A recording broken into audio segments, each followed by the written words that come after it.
ఆ పచ్చని కోనసీమ గ్రామంలో సూర్యుడు అప్పుడప్పుడే నిద్రలేస్తున్నాడు. గాలిలో తడిమట్టి వాసన, చెట్లపై పక్షుల కిలకిల రావాలు.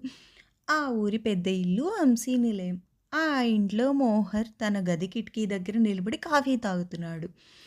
మోహర్ అంటే ఆ ఊరికే ఒక ఆకర్షణ. సిటీలో సాఫ్ట్‌వేర్ ఇంజినీర్‌గా పనిచేస్తున్న తన మూలాలను మర్చిపోలేని వ్యక్తిత్వం అతనిది.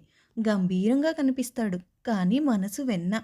సరిగ్గా అదే సమయంలో ఆ ఇంటి గడప దాటుతూ ఇంటి లోపలికి వచ్చింది కుసుమ. పేరుకు తగ్గట్టే ఆమె ఒక వికసించిన పువ్వులా ఉంటుంది. చురుకైన కళ్ళు, ముఖంపై ఎప్పుడూ ఆడని ఒక చిన్న చిరునవ్వు. ఆమె మోహర్‌కు స్వయాన మేనత్త కూతురు. వరదలు. చిన్ననాటి జ్ఞాపకాలు ముడి. వీరిద్దరి మధ్య ఒక బంధం నిన్న మొన్నటిది కాదు. చిన్నప్పుడు మోహర్ సైకిల్ వెనుక కుసుమ కూర్చొని ఊరంతా తిరగడం, ఆమెకిష్టమైన చెరువు గట్టు దగ్గర జామకాయలను కోసి ఇవ్వడం, ఇవన్నీ వారి జ్ఞాపకాలు. కానీ పెరిగే కొద్దీ ఇద్దరి మధ్య ఒక చిన్నపాటి మౌనం అడ్డుగోడలా నిలిచింది. అది ప్రేమ వల్ల వచ్చిన సిగ్గో, లేక దూరమవుతున్నామేమో అనే భయమో ఎవ్వరికీ అర్థం కాలేదు. కుసుమకు ఆ రోజు ఏదో తెలియని సరదా. మోహర్ తనని పట్టించుకోవడం లేదని ఆమె చిన్న అలక. మోహర్ గదిలోకి వెళ్ళి, "ఏంటి బావా అంత పెద్ద ఇంజినీర్ అయిపోయావని ఈ మరదలు అసలు గుర్తుకు రావడం లేదా?" అని అడిగింది నడుముపై చెయ్యి వేసి. మోహర్ తన కాఫీ కప్పు పక్కన పెట్టి ఆమె కళ్ళలోకి తీక్షణంగా చూశాడు. "గుర్తు రావడానికి నువ్వేమైనా గతం అనుకున్నావా కుసుమ? నా ప్రతి ఆలోచనలు నువ్వే ఉన్నావు" అన్నాడు చాలా లోతైన స్వరంతో.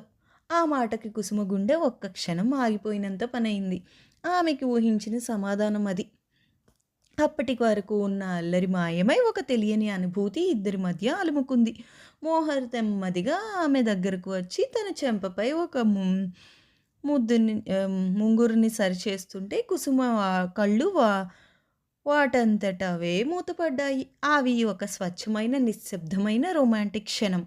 కానీ కథలో ఎప్పుడూ అన్నీ సాఫీగా జరగవు కదా!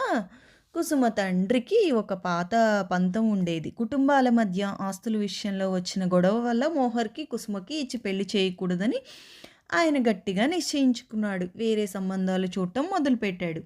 ఈ విషయం తెలిసిన కుసుమ కుప్పకూలిపోయింది. వర్షం పడుతున్న రాత్రి పరుగున మోహర్ గదిలోకి వెళ్ళి అతని కౌగిలిలో తన తల దాల్చుకుని ఏడ్చేసింది. "బావా నిన్ను కాకుండా ఇంకొకరిని ఊహించుకోలేను.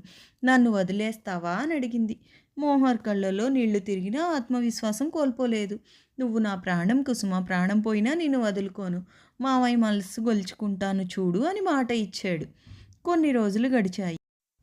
కుసుమ తండ్రికి అకస్మాత్తుగా తీవ్రమైన అనారోగ్యం చేసింది. ఆ సమయంలో ఊరిలో ఎవ్వరూ లేరు. మోహర్ ఒక్కడే తన ప్రాణాలకు తెగించి భారీ వర్షంలో మామయ్యను భుజాన వేసుకుని హాస్పిటల్ వరకు తీసుకెళ్ళాడు. తన రక్తం ఇచ్చి మామయ్యను బతికించాడు. హాస్పిటల్ బెడ్‌పై స్పృహలోకి వచ్చిన మామయ్యకి పక్కనే కుర్చీలో నిద్రపోతున్న మోహర్, అతని పక్కనే ఏడుస్తూ కూర్చున్న కుసుమ కనిపించారు. మోహర్ చేసిన త్యాగం, అతని నిస్వార్థమైన ప్రేమ మామయ్య కళ్ళను కప్పిన పంతం అనే పొరలను తొలగించాయి. అతను మోహర్ చేతిని పట్టుకుని కుసుమ చేతిని అందులో పెట్టాడు. "నన్ను క్షమించు మోహర్. నీ ప్రేమ ముందు నా అహంకారం ఓడిపోయింది. నా కూతుర్ని చూసుకునే బాధ్యత, హక్కు నీకే ఉన్నాయి" అన్నాడు కళ్ళనీళ్లతో. కొన్ని నెలల తర్వాత అదే వంశీ నిలయం పెళ్లి పందిరితో కళకళలాడుతోంది. మోహర్ పెళ్ళికొడుకు బట్టల్లో రాజకుమారుడిలా ఉన్నాడు. కుసుమ పట్టు చీరలో మెడలో మోహర్ కట్టిన మంగళసూత్రంతో మెరిసిపోతుంది. అక్షింతలు వేస్తున్న పెద్దల ఆశీర్వాదాల మధ్య మోహర్ కుసుమ చెవిలో మెల్లగా చెప్పాడు, "నీ చిరునవ్వు నా ప్రపంచం కుసుమ. ఈ జన్మకి ఇంతకంటే ఏం కావాలి?" కుసుమ సిగ్గుతో మోహర్ భుజంపై తల వాల్చింది. ఆకాశంలో నక్షత్రాలు సైతం వారి జంటను చూసి ముచ్చటపడ్డాయి. ఆ క్షణం వారిద్దరి జీవితాల్లో అత్యంత మధురమైనది, మరచిపోలేనిది. ఓకే ఫ్రెండ్స్, ఇది ఈరోజు వీడియో. నా వీడియో నచ్చినట్లయితే ప్లీజ్ లైక్ చేయండి, కామెంట్ చేయండి. మరెన్నో వీడియోస్ కోసం సబ్స్క్రైబ్ చేసుకోండి. బాయ్.